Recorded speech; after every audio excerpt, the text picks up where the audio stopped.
Messieurs, dames, bonjour et bienvenue dans Chronique d'un trottoir à l'autre. Vous êtes avec Toufik Edna sur Radio Laser 95.9 FM.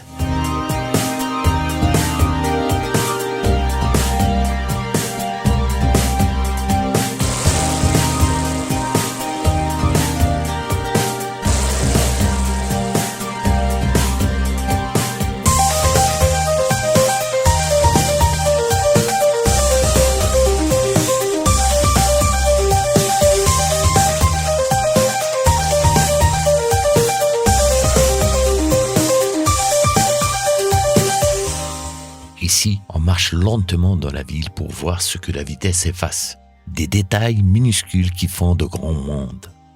Un angle de rue, une marche oubliée, une habitude de quartier, une respiration entre deux façades. Chaque semaine, on saisit un morceau de réel, on le pose sur la table, on le retourne, on le questionne. Qu'est-ce que ça dit de nous, de nos usages, de nos oublis, de nos manières d'habiter? Notre règle du jeu est simple. Partir du sol, pas des maquettes de concours, pas des promesses en 3D. Le sol, là où frottent les semelles, où butent les poussettes, où l'eau hésite, où l'espace public rencontre l'espace privé. Là où la ville commence pour de vrai. Aujourd'hui, je vous arrête devant un détail qu'on croit banal, mais qui a façonné nos villes et nos vies. La porte et son seuil. La porte, c'est du concret. C'est du bois, de la pierre, du métal. C'est le battant qu'on pousse ou qu'on claque. C'est l'arc monumental des Romains. C'est Bab el-Oued à Alger. C'est la vieille porte d'une maison de campagne. La porte, c'est l'objet. Le seuil, lui, est plus insaisissable. C'est la mince frontière entre le dehors et le dedans, entre l'intime et le public. C'est là que commence la ville. Alors avançons doucement. Quittons le trottoir, traversons la place et approchons-nous d'une porte. Derrière chaque battant, il y a une promesse, celle d'un passage. À Rennes, c'est la porte mordelaise gardienne de la vieille cité. Ailleurs, à Alger, à Sétif, à Rome, d'autres portes racontent la même histoire. Celle des villes qui savent encore se présenter avant de se livrer.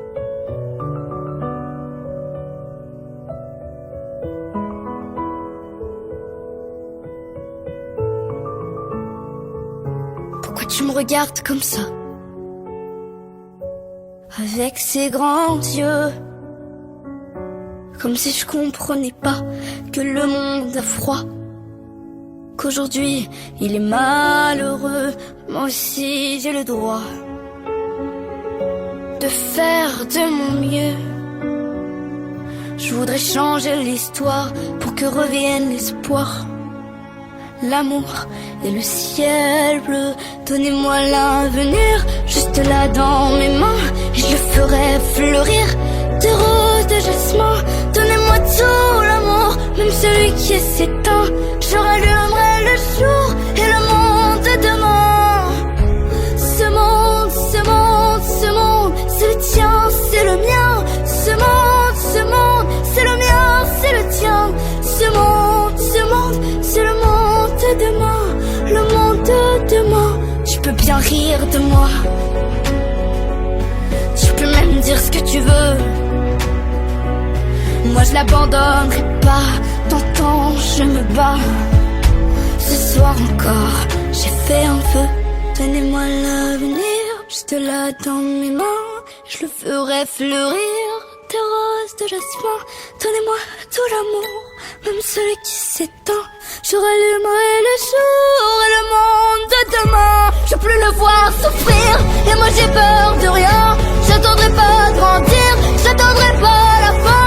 Je lui donnerai tout l'amour pour qu'il se sente bien, et je l'aimerai pour toujours. Ce monde de demain, ce monde, ce monde, ce monde, c'est le tien, c'est le mien. Ce monde, c'est le mien, c'est le tien. Ce monde, c'est le monde de demain, le monde de demain.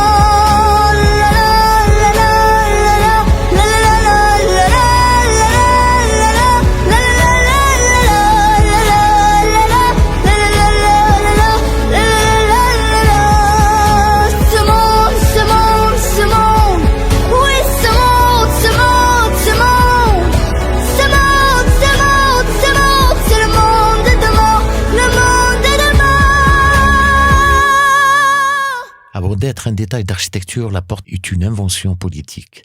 Dans les premières cités du monde antique, elles séparent avant de relier. Chez les anciennes civilisations, la porte distingue la cité royale de la cité commune. On ne franchit pas la porte du palais comme celle du marché. Elle marque la frontière entre le pouvoir et la vie ordinaire, entre ceux qui commandent et ceux qui obéissent. Avec Rome, la symbolique s'élargit. La porte n'est plus seulement celle du roi, elle devient celle de la civilisation. À l'intérieur, c'est l'ordre, la loi, la citoyenneté. Au-delà des murailles, c'est le monde barbare. Les portes romaines, la Capenne, la Salaria, la Janus, ne sont pas de simples ouvertures. Elles sont des frontières du monde connu. Passer sous une porte, c'est entrer dans un espace régi par la res publica, la chose publique, la cité des lois. Et parce que Rome voulait tout ordonner, elle a exporté ses portes dans chaque province. À Timgat, en Algérie, la porte de Trajan se dresse encore, haute, austère, hiérarchique. Ce n'est pas une entrée, c'est une affirmation. L'Empire est ici, dit la pierre. À Djimila, l'arc de Caracalla répète la même idée. Franchir, c'est accepter un ordre. Les portes de Rome ne laissaient rien au hasard. Elles contrôlaient le flux, mais surtout, elles éduquaient le regard. Elles disaient, ce monde est organisé. Tu y entres, donc tu t'y soumets. Puis vers d'autres civilisations, d'autres puissances, d'autres symboles. Dans les médinas arabo-islamiques, la porte change de temps. Elle ne sépare plus le civilisé du barbare, mais l'extérieur du sacré. Bebloued, Bebazoum, Bebjdid, Alger. Toutes ces portes disaient encore, tu entres dans mon monde réglé. Mais elles ajoutaient quelque chose de plus humain. Entre avec respect. Elles filtraient, elles apaisaient. Elles étaient moins impériales, plus spirituelles. On y passait en baissant la voix, pas en levant les armes. Ces portes étaient aussi des lieux de représentation. On y proclamait les décrets, on y affichait les lois, on y vendait, on y priait. Elles marquaient l'entrée d'un espace où la vie collective commençait vraiment. La porte n'était pas un obstacle, elle était la promesse d'un dedans. Et puis il y eut la rupture. La colonisation, puis la modernité ont effacé ces seuils monumentaux au nom de la circulation et du progrès. Les murailles sont tombées, les portes ont disparu, avec elles la mise en scène du passage. Sétif, par exemple, n'a gardé ni ses murs ni ses portes. On y entre désormais sans le savoir, une ville sans le seuil collectif. Ici, en Bretagne, Rennes a conservé la porte mordelaise, porte double du XVe siècle. On y faisait prêter serment au duc de Bretagne avant d'entrer dans la ville. Ce n'était pas une formalité, c'était un rite civique. La cité commençait par une promesse. Et c'est cela que toutes les grandes civilisations avaient compris. La porte n'est pas un mur, c'est un moment de passage, une scène d'engagement. Elle dit aux passants, tu entres, donc tu t'impliques. Hier, la porte séparait, filtrait, annonçait. Elle marquait la différence entre le dehors et le dedans, entre le pouvoir et le peuple, entre le profane et le sacré. Mais elle préparait aussi la ville, elle l'introduisait. Une porte bien pensée, c'était déjà une forme de civilisation. Aujourd'hui, nous franchissons encore des portes, mais souvent sans les voir. C'est là que le seuil prend le relais.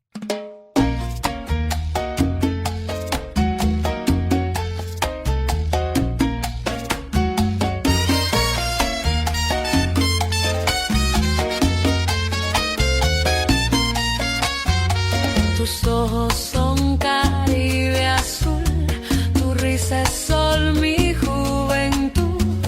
Cuando me miras siento bailar, Cuba en tu piel me hace soñar. Oh mi vida, Cuba, oh mi cielo, mi amor, mi amor, mi Cuba.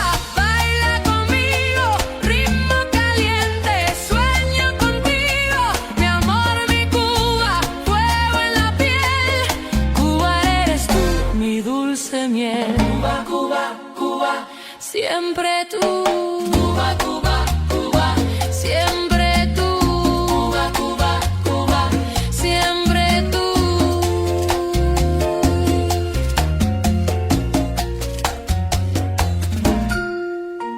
Tus labios saben a ron y flor, tus pasos laten con mi tambor.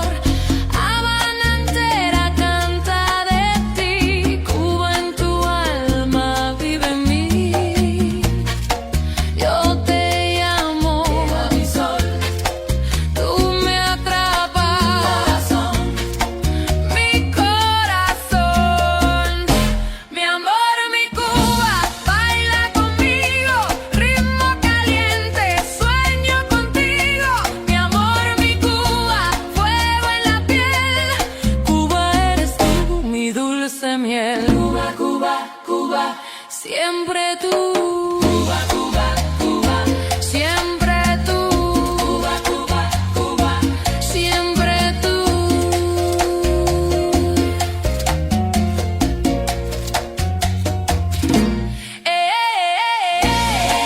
Tú eres Cuba, mi melodía, pura alegría del día. Tú eres ritmo, mi libertad, eternidad.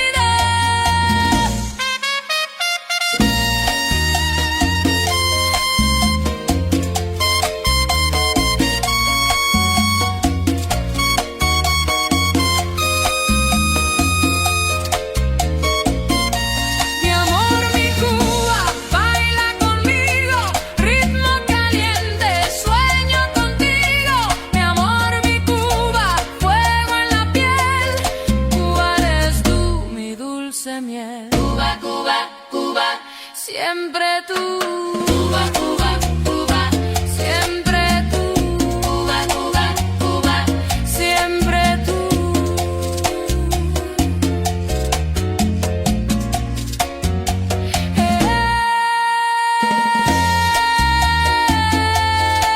Mi Cuba,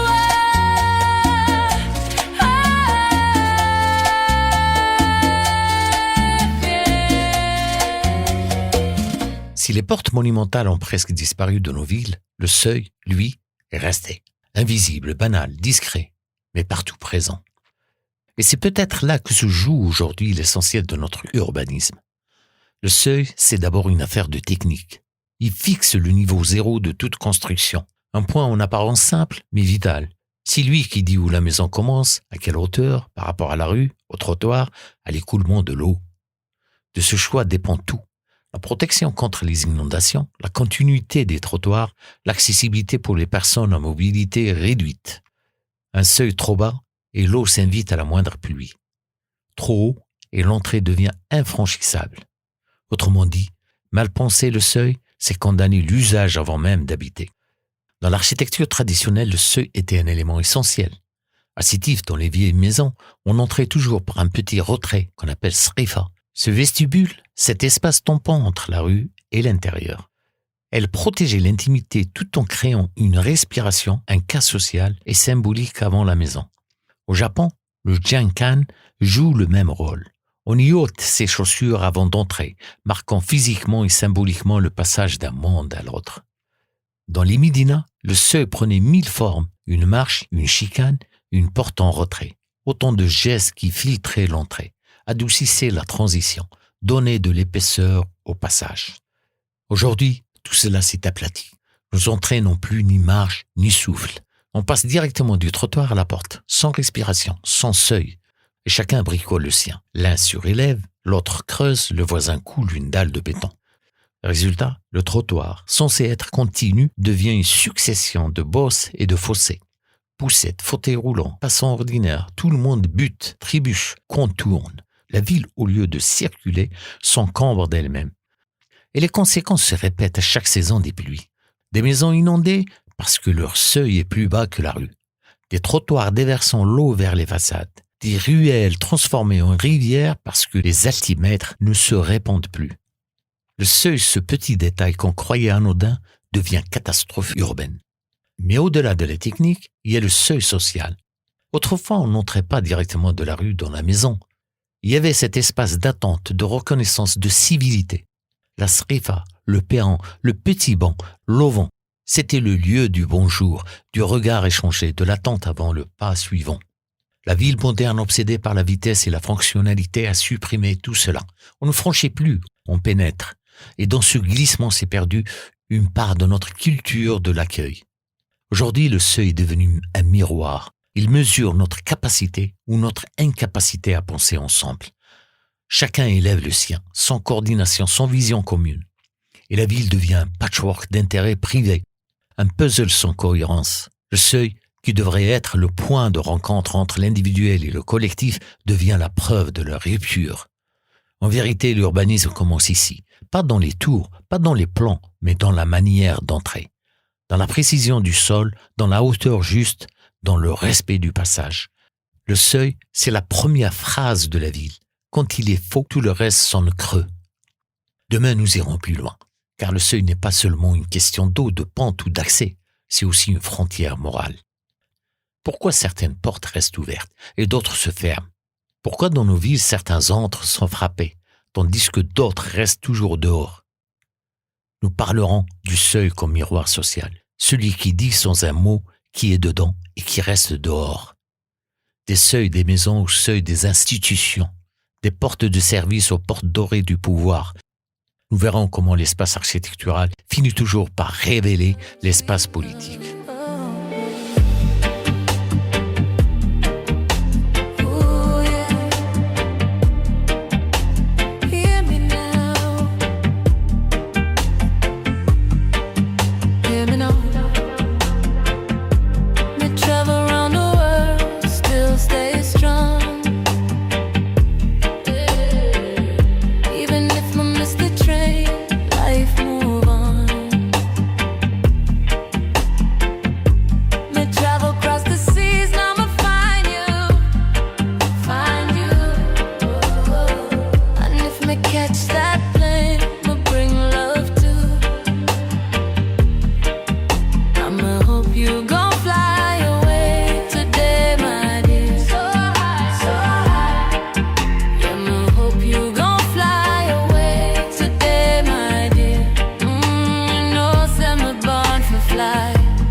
Si hier les portes incarnaient la mémoire, et si aujourd'hui les seuils révèlent nos oublis, alors demain la question devient simple, presque urgente. Comment réinventer ces détails qui décident de tout? Réinventer d'abord la porte urbaine, pas pour revenir aux murailles, ni au pont-levis, mais pour retrouver le sens de l'entrée. Une ville sans porte, c'est une ville sans annonce. Pourquoi ne pas imaginer, à l'échelle contemporaine, des entrées de quartiers qui disent « vous arrivez quelque part ». Un aménagement, un signal architectural, une œuvre publique, une respiration paysagère. Non pas une forteresse, mais un signe d'identité. Une porte d'aujourd'hui pourrait être un alignement d'arbres, une arche lumineuse, une sculpture. Quelque chose qui dit « ici commence une histoire commune ». Demain, les portes ne devraient plus fermer, elles devraient relier. Réinventer ensuite le seuil technique, c'est peut-être le plus urgent. Fixer des altimètres cohérentes, dessiner des trottoirs continus, penser l'écoulement des eaux, garantir l'accessibilité universelle. Bref, traiter le seuil non plus comme une marche bricolée devant chaque porte, mais comme l'unité de base de l'urbanisme collectif. Le niveau 0 doit redevenir une mesure partagée, une règle commune qui évite les catastrophes. Parce que dans une ville, tout commence là, à la bonne hauteur. Réinventer aussi le seuil social. Nos villes modernes vont trop vite. Elles n'aiment plus les transitions. On passe du trottoir à la porte, du bruit au silence, sans étape, sans parole. Et pourtant, c'est dans cet entre-deux que l'humanité se loge. Retrouvons donc ces espaces de pause. Un petit retrait, un perron, un banc, un porche ouvert. Un endroit où l'on peut attendre, discuter, respirer. Dans les Médinas, il y avait le driba, cet espace d'accueil avant la maison. En Algérie, la srifa jouait le même rôle. Un vestibule discret, un sas d'humanité. Dans les villages bretons, on s'asseyait sur le seuil pour saluer les passants. Demain, il faudra réinventer cette épaisseur de sociabilité, ce temps court, ce mètre carré de douceur qui humanise la ville. Et puis, réinventer le seuil symbolique. Franchir une porte devrait redevenir un geste. Entrer dans une école, un théâtre, un musée, pas par une ouverture anonyme, mais par un passage pensé. Un lieu qui dit « ici quelque chose compte ». Les seuils sont des pédagogues. Ils nous apprennent à ralentir, à préparer, à respecter. Dans une époque où tout s'ouvre trop vite, le seuil peut redevenir le maître d'un rythme plus humain. Demain, la porte et le seuil ne seront plus des reliques ni des détails. Ils pourront redevenir des leviers, points d'ancrage d'une ville plus claire, plus accessible, plus cohérente. Ils diront non plus la frontière, mais la relation, non plus l'interdiction, mais le soin du passage. Et il suffirait de peu relever un seuil, dessiner une entrée, planter 2 arbres, marquer un passage. Des gestes modestes, mais qui, additionnés, recréeraient une culture du seuil. Une culture urbaine du respect. Une ville, au fond, n'est pas faite de tours ni de boulevards. Elle est faite de passages.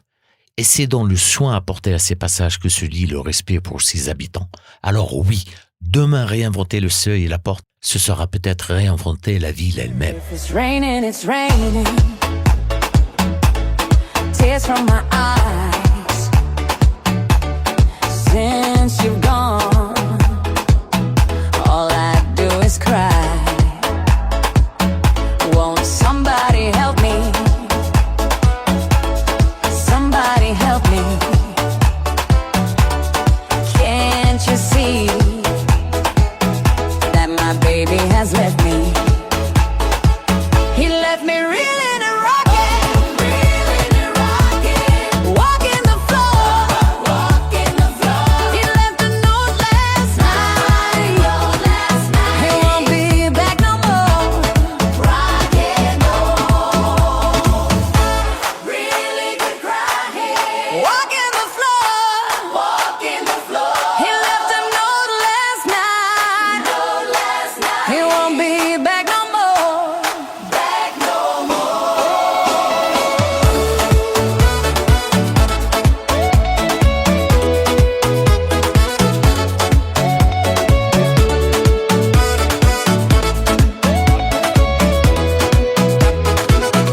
If it's raining, it's raining. Tears from my eyes. Since you've gone, all I do is cry. Now won't somebody help me? Somebody help me. Can't you see that my baby has left me? He left me reeling and rocking,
He left a note last night.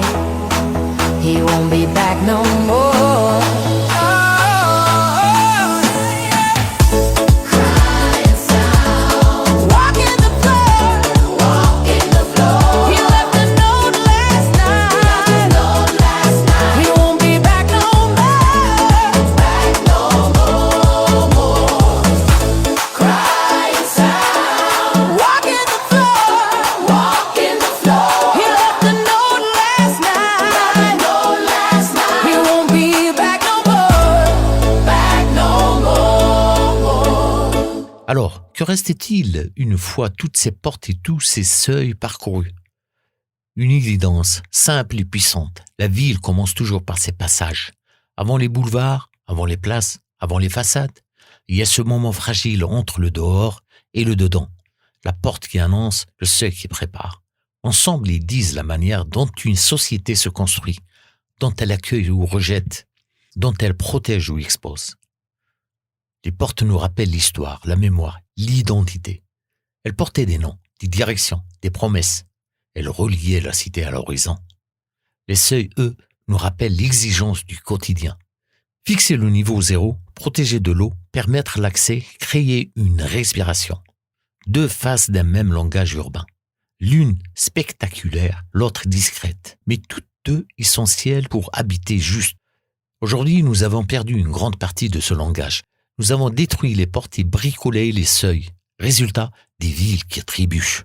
Des trottoirs disloqués, des maisons inondées, des passants exclus. Et plus subtilement encore, une perte de symbolique. On entre dans nos villes comme on entre dans un parking, sans repère, sans respiration, sans annonce. Demain, il faudra réapprendre à soigner ces détails. Redonner une identité aux entrées de nos quartiers. Repenser le niveau zéro comme une règle partagée. Réintroduire ces espaces de transition où l'on respire entre la rue et la maison. Redonner au seuil son rôle de pédagogie, celui qui nous apprend à franchir, à attendre, à respecter. Car la vie n'est rien d'autre qu'une succession de seuils. Chaque jour, nous en franchissons des dizaines. La porte de la maison, celle du bus, du bureau, du café, du magasin. Et chaque fois quelque chose se joue. Notre confort, notre mémoire, notre dignité. Alors la prochaine fois que vous passerez une porte, arrêtez-vous une seconde. Regardez le seuil, ce mince espace qu'on croit insignifiant.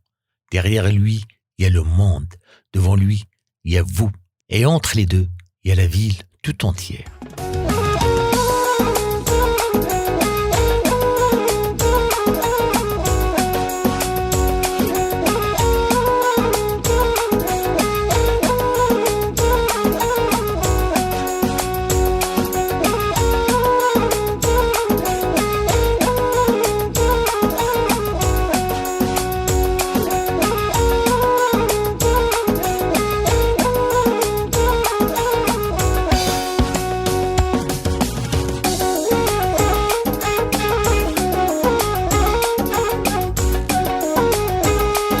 Chaque semaine, la ville nous parle, à voix basse.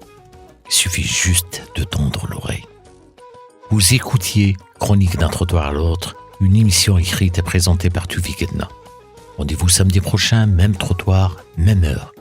Une autre porte, un autre seuil, un autre regard sur la ville. Bislam. L'homme jamais venu ici, où terre sèche, désert de nuit. Lion ronce, enrayé qui fuit.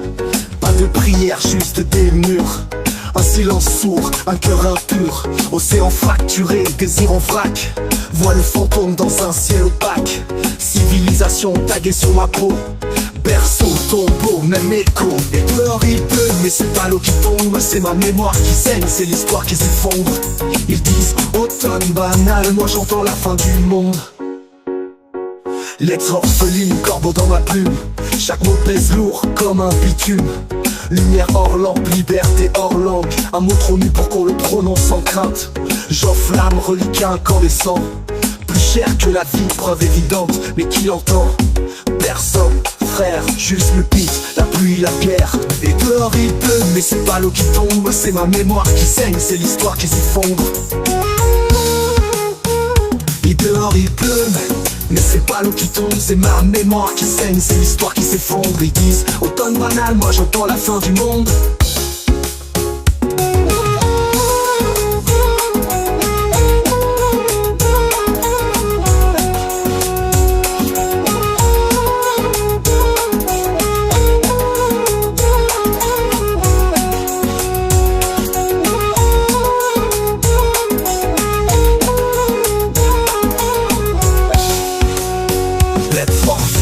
Corbeau dans ma plume, chaque mot pèse lourd comme un bitume. Lumière hors lampe, liberté hors langue, un mot trop nu pour qu'on le prononce sans crainte. J'enflamme, reliquat incandescent, plus cher que la vie, preuve évidente. Mais qui l'entend? Personne, frère, juste le beat, la pluie, la guerre. Sommeil qui s'ouvre, au dire le sommeil c'est pas jamais venu. Listen. Pierre sèche, 2 heures de nuit, ligne en rose, oreiller qui fuit pas de prière, juste des murs, un silence sur un cœur impur. Océan fracturé, désir en vrac, vol fantôme dans un ciel opaque. Civilisation taguée sur ma peau, berceau, tombeau, même écho. Et dehors, il pleut mais c'est pas l'eau qui tombe, c'est ma mémoire qui saigne, c'est l'histoire qui s'effondre. Ils disent automne banal, moi j'entends la fin du monde. Lettre, orpheline, corbeau dans ma plume, chaque mot pèse lourd comme un bitume. Lumière hors lampe, liberté hors langue, un mot trop nu pour qu'on le prononce sans crainte. J'offre l'âme, reliquat incandescent, plus cher que la vie, preuve évidente. Mais qui l'entend? Personne frère, juste le beat, la pluie, la guerre. Sommeil d'ici. Et dehors il pleut, mais c'est pas l'eau qui tombe, c'est ma mémoire qui saigne,